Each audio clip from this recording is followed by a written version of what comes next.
நம்ம பெரும்பாலானவங்க நம்ம என்ன நினைச்சிட்டு இருக்கோம் சொன்னா, எப்படி நோன்பு வந்து ரம்ஜான்ல கடமை ஆகுதோ ஜகாத் கூட ரம்ஜான்ல தான் கணக்கு எடுக்கணும்னு சொல்லி நினைச்சிட்டு இருக்கோம். தப்பு. அது ரம்ஜான்ல இருக்கணும்னு சொல்லி அவசியம் இல்ல.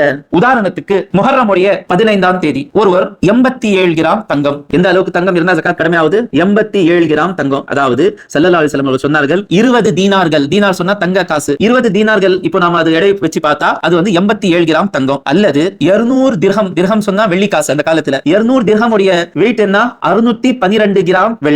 அல்லது பணம். ரசூலுல்லாஹ்வுடைய காலத்துல பணம் இல்ல. அப்போ தங்கம் வெள்ளி இதுல எதனுடைய வேல்யூ கம்மியா இருக்கு? வெள்ளி. அப்போ எது கம்மியா இருக்கிறதோ அது நம்ம எடுப்போம். ஒரு கால் தங்கத்தை விட வெள்ளியோட வேல்யூ அதிகமாயிடுச்சுன்னு சொன்னா அப்போ தங்கத்தோட வேல்யூ எடுப்போம். இப்போதைக்கு 612 கிராம் வெள்ளி. 612 கிராம் வெள்ளி அளவுக்கு காசு இருந்தால் ஒரு கிராம் வெள்ளி எவ்வளவு? இப்போ 295. மாஷா அல்லாஹ். 300 வச்சுக்கலாம், ஈஸியா அவங்க கால்குலேட் பண்றது. 612 into 300 எவ்வளவு ஆயிடுச்சு? 1,84,000 வச்சுக்கலாம். ஒருவர் 87 கிராம் தங்கம் வந்துச்சு, அல்லது 612 கிராம் வெள்ளி வந்துச்சு, அல்லது 612 கிராம் வெள்ளி அளவுக்கு காசு இன்றைய நாளில் 1,84,000 ரூபாய், அல்லது 1,84,000 ரூபாய் அளவுக்கு ரஃபீக் பாய் அவருடைய கடையில துணிகள் வச்சிருக்கிறாரு, வியாபார பொருட்கள் வச்சிருக்கிறாரு. அப்போ எந்த நாள்ல 87 கிராம் தங்கம் வருதோ, அல்லது 612 கிராம் வெள்ளி வருதோ, அல்லது 612 கிராம் வெள்ளி அளவுக்கு காசு 1,84,000 ரூபாய் வருதோ, அல்லது 1,84,000 ரூபாய் அளவுக்கு வியாபார பொருட்கள் வருதோ, அந்த தேதி நோட் பண்ணிக்கணும். நம்முடைய உதாரணத்துல அந்த தேதி சஃபருடைய 10ஆம் தேதிக்கு அவட்ட வந்துச்சுன்னு சொன்னா சஃபருடைய 10ஆம் தேதி நோட் பண்ணி வச்சுக்கணும். அடுத்த வருடம் சஃபருடைய 10ஆம் தேதி வரும்போது இந்த 87 கிராம் தங்கம் அல்லது 612 கிராம் வெள்ளி அல்லது 1,84,000 ரூபாய் அல்லது 1,84,000 ரூபாய் அளவுக்கு வியாபார பொருட்கள் குறையாமல் இருந்ததுன்னு சொன்னா